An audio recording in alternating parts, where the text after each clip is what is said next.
La France compte aujourd'hui 9 millions de personnes de 75 ans et plus. 35% d'entre elles feront une chute dans l'année, soit plus de 3 millions de personnes. 40% des personnes âgées hospitalisées à la suite d'une chute perdent une part importante de leur autonomie. Le plus souvent parce que l'accident n'a pas été connu rapidement et que les secours n'ont pas été dispensés à temps. Les conséquences ? Après une chute, la perte d'autonomie est directement liée au temps passé au sol.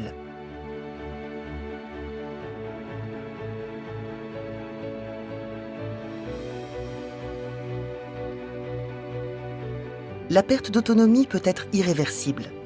Une chute multiplie par 20 le risque de récidive et par 4 le risque de décès dans l'année qui suit. Qui est tombé, tombera.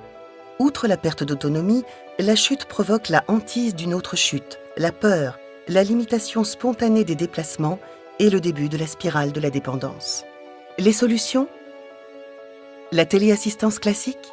Première condition, elle ne fonctionne qu'avec la participation du senior, en lui demandant de porter en permanence un appareil. 50% des seniors ne les portent pas. Deuxième condition, elle ne fonctionne qu'avec la participation du senior qui doit appuyer sur un bouton pour obtenir du secours.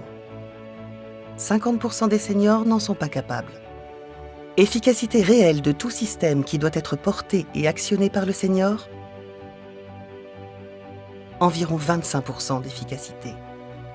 Puis, il y a la téléassistance active Senior Alert, réellement efficace. Découvrez-la maintenant dans la vidéo « La téléassistance active ».